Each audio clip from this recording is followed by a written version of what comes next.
Exercise 1.3 मधील आपण question पाहत होतो. तर क्वेश्चन 6 हे काय करा तुम्ही कंप्लीट करा. क्वेश्चन 7 घेते मी. एक्झरसाइज 1.3 आहे.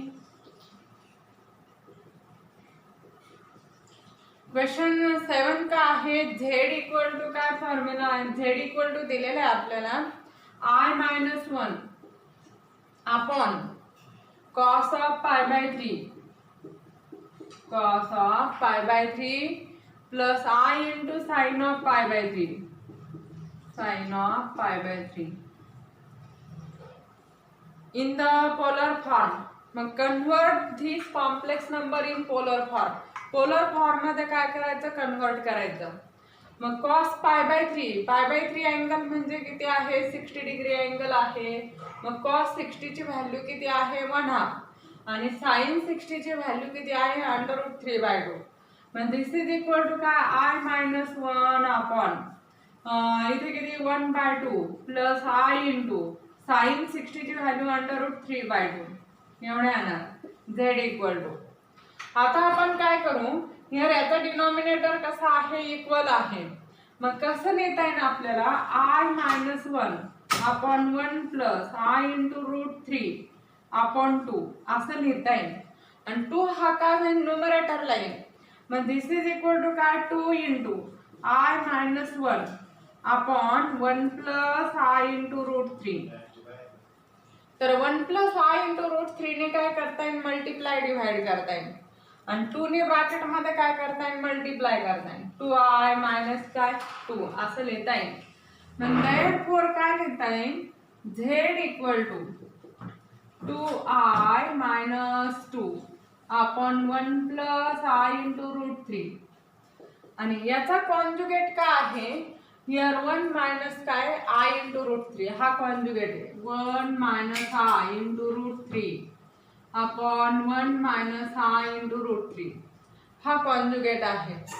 मग this is equal to numerator into numerator. मग काय येणार आहे, 2I into 1 2I into minus I into √3 किती येणार आहे, मायनस 2 टाइम √3 इंटू काय I² असं येणार. आता -2 ने मल्टिप्लाय करू. -2 इंटू 1 किती, -2 आणि -2 इंटू मायनस I इंटू √3 तर +2 टाइम √3 इंटू काय येणार आहे, I येणार आहे. It is equal to I. आपण डिनॉमिनेटरला a plus B into a minus b, a² minus काय b² I² इंटू काय 3 एवढं येणार. मग I² इक्वल टू -1 टाकू आपण. 2I मायनस 2 टाइम इथं I² -1 टाकलं तर मायनस मायनस प्लस होईल. प्लस 2 टाइम √3 -2 आणि प्लस 2 टाइम √3I आणि आपण काय आहे 1 प्लस 3 असं लिहिता येईल. मग हे I चे कोइफिशियंट एका ब्रॅकेट मध्ये लिहिता येईल.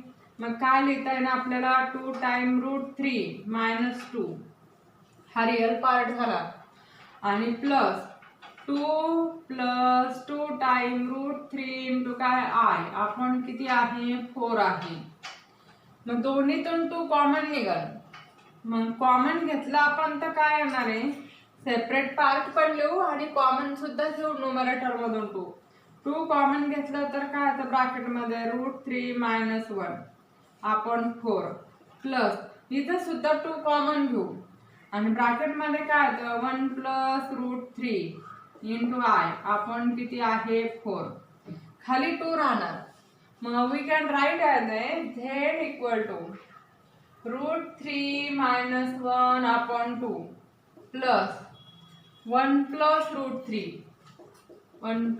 √3 अपॉन 2 इंटू काय I असं लिहिता येईल ना आपल्याला. z एवढं मिळालं आपल्याला. आपल्याला काय करायचं, पोलर फॉर्म मध्ये लिहायचं. मग पोलर फॉर्म मध्ये लिहायचं तर इथे a इक्वल टू काय आहे, here a equal to √3 - 1 upon 2. b equal to किती मिळालं आपल्याला, 1 प्लस √3 अपॉन 2 एवढं मिळालं. r काढता येईल. आता r इक्वल टू काय आहे, in under route a² plus b².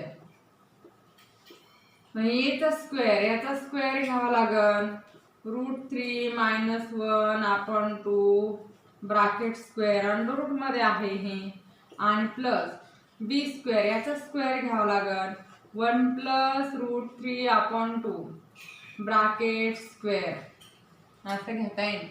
मग this is equal to in under root काय येणार आहे √3 - 1 चा स्क्वेअर 3 - 2 टाइम √3 आणि +1 आपण किती येणार आहे 4 प्लस 1 + √3 चा स्क्वेअर आता 1 + 2 टाइम √3 आणि +3 आपण किती आहे हिअर 2 चा स्क्वेअर 4 मग किती येणार आहे हिअर डिनॉमिनेटर सारखा आहे -2 टाइम √3 + 2 टाइम √3 कॅन्सल होईल 3 + 1 4 आणि हे सुद्धा 4 आहे. मग हे 4/4 किती 1 येणार आणि इथं सुद्धा 4/4 किती 1 येणार म्हणजे 1 + 1 2 येणार अंडर रूट मध्ये. मग देअरफॉर काय लिहिता येईल आपल्याला here this is equal to 1 + 1 आणि इट इज इक्वल टू किती मिळतं √2 मिळाला. हे काय मिळालं आपल्याला r मिळाला. आता आपल्याला काय काढायचं आपल्याला a किती मिळालेले √3 - 1 अपॉन 2 आणि b किती मिळालेले 1 + √3 अपॉन 2 आणि r किती मिळालेले √2 मिळालेला आहे. मग देअरफॉर ab हा जो कोऑर्डिनेट आहे म्हणजे कॉम्प्लेक्स नंबरचा आपण प्लेन मध्ये एक्सप्रेस करतो ते आपल्याला कसं लिहिता येईल a ची व्हॅल्यू किती √3 - 1 अपॉन 2 आणि दुसरं काय आहे 1 + √3 ऐवजी काय लिहिता येईल आपल्याला √3 + 1 अपॉन काय 2 असं लिहिता येईल. It lies in first quadrant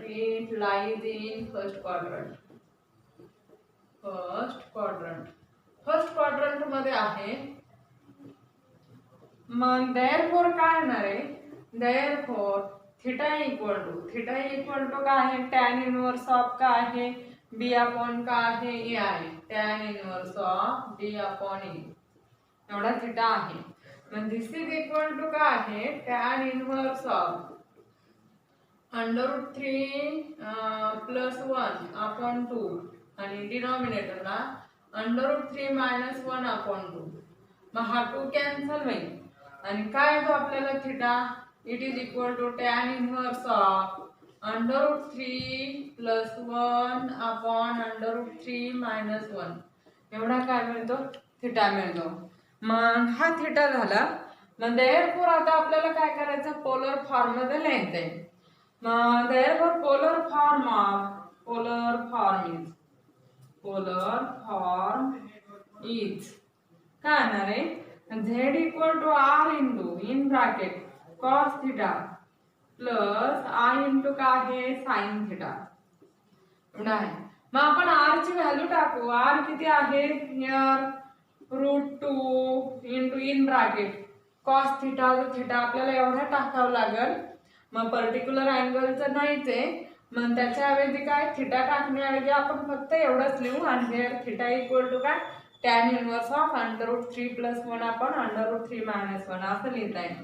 cos theta plus i into sin theta here theta equal to काय मिळालेलं आहे आपल्याला tan इनवर्स ऑफ √3 + 1 अपॉन √3 - काय 1 एवढा काय आहे थीटा आहे.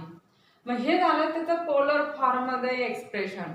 आणि आता आपण काय करू हा झाला क्वेश्चन 7 कंप्लीट. क्वेश्चन 8 घेऊ आपण.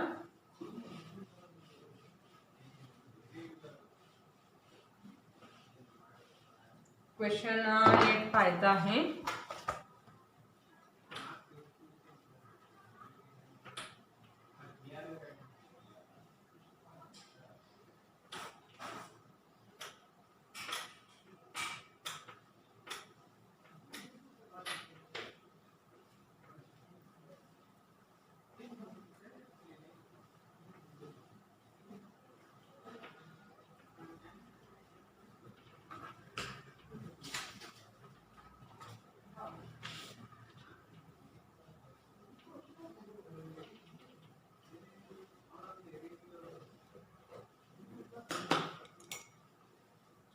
क्वेश्चन 8 आता क्वेश्चन 8 का आहे for Z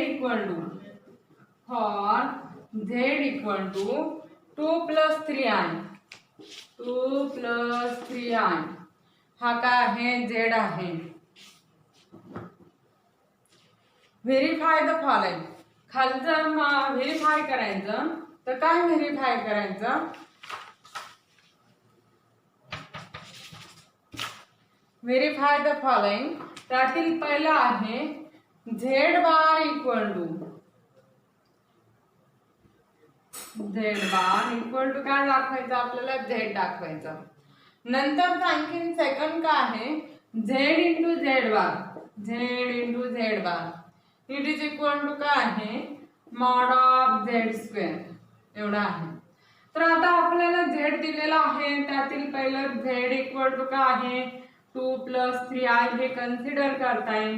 therefore z bar equal to काय येणार 2 मायनस काय 3i आणि आता काय कन्सिडर करू Z into Z bar it is equal to काय कन्सिडर करताय डबल आहे आता इथं मॉड कॉन्जुगेट ऑफ झेड हे कन्सिडर करायचं. परत आता याचं काय करायचं यावर कॉन्जुगेट घ्यायचा म्हणजे झेड बार परत त्याचा काढायचा. तर मग काय येणार आहे इथं 2 प्लस काय येणार आहे 3i it is equal to काय झेड म्हणजे पहिलं काय झालं ट्रू झालं. नंतरचं सेकंड आता झेड इंटू काय घ्यायचं झेड बार घ्यायचं. मग झेड किती आहे 2 plus 3i into Z bar 2 minus 3i मग A plus B into A minus B च्या फॉर्ममध्ये it is equal to A square 2 square minus 3i चा स्क्वेअर 2 चा स्क्वेअर 4 मायनस किती 9i स्क्वेअर मग किती येणार आहे 4 i स्क्वेअर ची व्हॅल्यू -1 टाकू आपण -1 इंटू -9 किती येणार आहे +9 since i square equal to किती आहे -1 आणि 4 प्लस 9 किती येतं 13 येतं. हे झेड इंटू झेड बार मिळालं. आता आपल्याला काय इकडं मॉड्युलस ऑफ झेड काढायचं आणि त्याचा स्क्वेअर घ्यायचा. Mod of z it is equal to in under root a square plus b square a किती आहे 2 चा स्क्वेअर प्लस बी किती आहे 3 चा स्क्वेअर मग किती येणार आहे 4 प्लस 9 अंडर रूट मध्ये किती येतं 13 एवढा अंडर रूट मध्ये येणार आणि therefore mod of Z square equal to याचा स्क्वेअर होईल तर किती येतं 13 मग काय येणार आहे देअरफॉर फ्रॉम 1 and 2 काय लिहिता येईल आपल्याला therefore from 1 and 2 Z into Z bar it is equal to काय मॉड ऑफ झेड स्क्वेअर हे काय झालं व्हेरीफाय झालं. नंतर आता पुढचं आहे Z plus Z bar is real यातलंच आहे थर्ड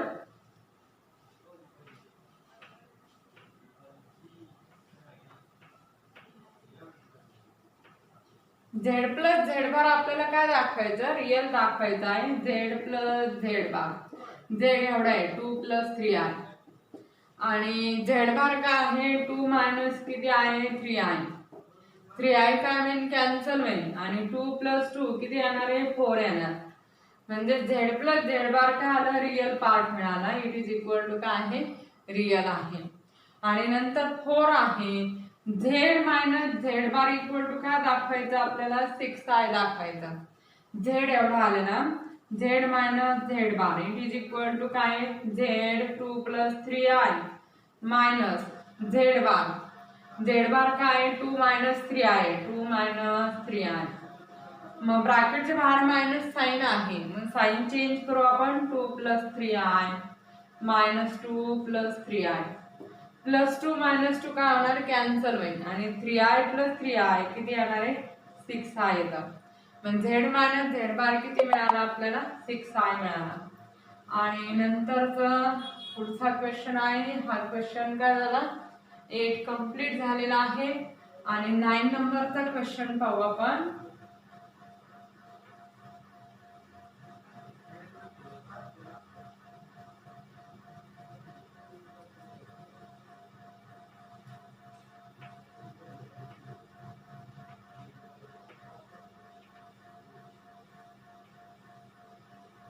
9 नंबरचा क्वेश्चन आहे. Z1 equal to 1 plus I, Z1 equal to 1 plus I, Z2 equal to 2 minus 3i, Z2 equal to 2 minus 3i. एवढे Z1 आणि Z2 आपल्याला दिलेला आहे. Verify the following. दिलेलं खाली दिलेलं काय व्हेरीफाय करायचं. त्यातील पहिलं आहे Z1 plus Z2 conjugate of Z1 plus Z2. It is equal to काय दाखवायचं, conjugate of Z1 plus conjugate of काय Z2 हे दाखवायचं. आपण लगेच व्हेरीफाय करू. हे Z1 प्लस Z2 घेऊ अगोदर. Z1 1 प्लस आय आहे आणि प्लस Z2 किती आहे 2 मायनस 3i. म्हणजे therefore किती येणार आहे 1 प्लस 2 किती आता 3 प्लस आय मायनस 3i किती येणार आहे मायनस 2i येणार. आणि याचा कॉन्जुगेट घ्यायचा. therefore conjugate of Z1 plus Z2 equal to काय आता 3 प्लस 2i एवढं येणार. याला इक्वेशन आपण 1 म्हणू. आता नंतर राईट साइड का आहे conjugate of Z1 plus conjugate of Z2 म्हणजे Z1 बार प्लस Z2 आहे. आणि Z1 बार प्लस Z2 बार किंवा conjugate of Z1 plus conjugate of Z2 याचा कॉन्जुगेट किती येणार आहे 1 मायनस आय आणि प्लस याचा कॉन्जुगेट आता 2 प्लस 3i आणि दिस इज इक्वल टू काय तर 1 प्लस 2 3 आणि मायनस आय प्लस 3i किती येणार आहे 2i येणार. याला सेकंड म्हणता येईल. मग फ्रॉम 1 and 2 काय येणार आहे therefore फ्रॉम 1 and 2 काय घेता येईल आपल्याला here conjugate of Z1 plus Z2 it is equal to conjugate of Z1 plus conjugate of काय Z2. हे काय पहिलं प्रूव्ह झालं. आता नंतरचं सेकंड आहे. सेकंड काय करा तुम्हाला होमवर्क साठी आहे. सेकंड काय आहे एक्झाम्पल हे फॉर द होमवर्क. तर काय आहे conjugate of Z1 minus Z2 it is equal to काय दाखवायचं conjugate of Z1 minus conjugate of काय Z2 हे दाखवायचं. आणि नंतरचं थर्ड सुद्धा तुम्हाला होमवर्क साठी आहे. थर्ड एक्झाम्पल तर कॉन्जुगेट ऑफ काय Z1 into Z2 it is equal to conjugate of Z1 into conjugate of Z2 हे व्हेरीफाय करा तुम्ही. आणि नंतरचं 4 नंबरचं घेते मी. 4 नंबरचं एक्झाम्पल का आहे here conjugate of Z1 upon Z2 it is equal to काय आहे Z1 बार आपण काय Z2 बार दाखवायचं आपल्याला. मग सुरुवातीला आता Z1 अपॉन Z2 काढू. Z1 upon Z2 it is equal to 1 plus I upon 2 minus 3i आणि इट इज इक्वल टू काय घेता येईल 1 plus I upon 2 minus 3i. याला कशाने याच्या कॉन्जुगेटने मल्टिप्लाय डिवाइड करायचं म्हणजे 2 प्लस 3i अपॉन काय आहे 2 प्लस 3i याने मल्टिप्लाय डिवाइड करतो. मग 1 plus I into 2 plus 3i 1 ने मल्टिप्लाय केलं याला दोन्ही याला तर 2 प्लस 3i आय ने मल्टिप्लाय केलं तर आय इंटू 2 किती आता प्लस 2i आणि I into 3i it is equal to काय आहे 3i स्क्वेअर. खाली डिनॉमिनेटरला a minus B into A plus बीच्या फॉर्ममध्ये आहे.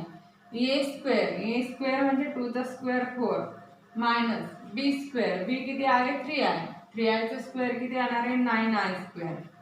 मग आय स्क्वेअर त्याची व्हॅल्यू किती आहे प्लस 9 राहणार आणि इथे काय 3i प्लस 2i न्यूमरेटर मध्ये किती येणार आहे 5i येणार. मग this is equal to 2 plus 5i plus 3i square म्हणजे काय आय स्क्वेअर ची व्हॅल्यू आपण -1 टाकू म्हणजे किती येणार आहे -3 अपॉन 4 प्लस किती येणार आहे 9 येणार. मग since I square equal to काय आहे -1 टाकला आपण. मग 2 मायनस 3 किती आता -1 येतं. पण therefore काय मिळतं आपल्याला therefore Z1 upon Z2 equal to काय 2 मायनस 3 किती येणार आहे -1 प्लस 5i अपॉन 4 प्लस 9 किती मिळत आहे 13 मिळणार. मग therefore रियल पार्ट सेपरेट लिहिता येईल आणि इमॅजिनरी पार्ट सेपरेट लिहिता येईल. -1 अपॉन 13 प्लस 5/13 इंटू आय एवढं लिहिता येईल. मग therefore आता याचा कॉन्जुगेट घ्यायचा आहे आपल्याला.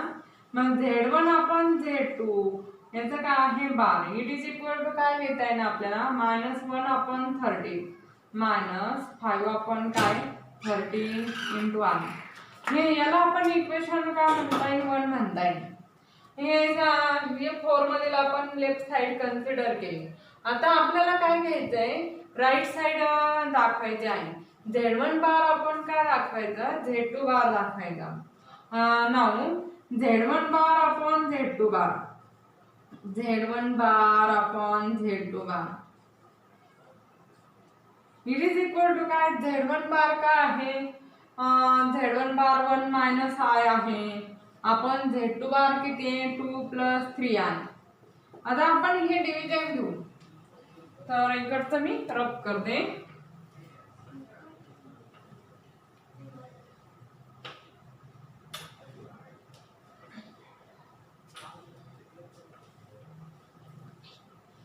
therefore काय येणार आहे it is equal to Z1 bar upon Z2 bar it is equal to काय आहे 1 मायनस आय अपॉन 2 + 3i. मग आता याच्या कॉन्जुगेटने मल्टिप्लाय डिवाइड करावं लागेल 1 मायनस आय अपॉन 2 + 3i. आणि कशाने मल्टिप्लाय डिवाइड करायचं 1 minus 3i upon 10 2 minus 3i 2 minus 3i. पण numerator into numerator it is equal to काय 1 ने मल्टिप्लाय केल्यावर किती येणार 2 मायनस 3i. आणि मायनस आय ने मल्टिप्लाय केल्यावर minus i into 2 minus 2i minus i into minus 3i plus 3i². आणि upon a plus B into a minus B च्या फॉर्म मध्ये 2² म्हणजे 4 आणि मायनस 3i² म्हणजे किती 9i². मग i² ची व्हॅल्यू आपण काय टाकू -1 टाकू. म्हणजे this is equal to 2 minus 3i minus 2i किती आहे -5i. आणि इथे किती येणार आहे -3 आणि खाली 4 + 9 since i² इक्वल टू काय टाकलं आपण -1 टाकलं. 2 - 3 किती येतं -1 येतं -1 -5i. आणि 4 + 9 किती येतं 13 येतं. It is equal to 13. हे काय मिळालं आपल्याला Z1 बार अपॉन Z2 बार मिळालं. Z1 बार अपॉन Z2 बार एवढं मिळालं. म्हणजे त्याचे इक्वल आलेलं आहे. दॅट इज सेपरेट लिहू आपण रिअल पार्ट आणि इमॅजिनरी पार्ट -1/13 आणि -5/13 इंटू आय. मी याला सेकंड म्हणता येईल. आणि फ्रॉम 1 and 2 काय लिहिता येईल here conjugate of Z1 upon Z2 equal to काय Z1 बार अपॉन काय Z2 बार. म्हणजे हे काय झालं व्हेरीफाय झालं. पण खाली काय लिहिता येईल from 1 and 2 we can write this as conjugate of Z1 upon Z2 equal to काय Z1 बार अपॉन काय Z2 बार आहे. मग हा क्वेश्चन 9 काय झालेला आहे कम्प्लीट झालेला आहे. क्वेश्चन 9 मधील सेकंड आणि थर्ड एक्झाम्पल तुम्हाला होमवर्क साठी आहे. आणि पुढचा जो पॉइंट आहे डी मोबियर्स थेरम तो ड्रॉप केलेला आहे पॉइंट. आणि त्याच्यावरचे एक्झाम्पल सुद्धा ड्रॉप केलेले आहे. तर आपण आता नेक्स्ट लेक्चरमध्ये काय घेणार आहे क्यूब रूट्स ऑफ युनिटी एवढं घेऊन नेक्स्ट लेक्चरमध्ये. आणि प्रॉपर्टीज आहे ते आपल्याला घेता येईल नेक्स्ट लेक्चरमध्ये.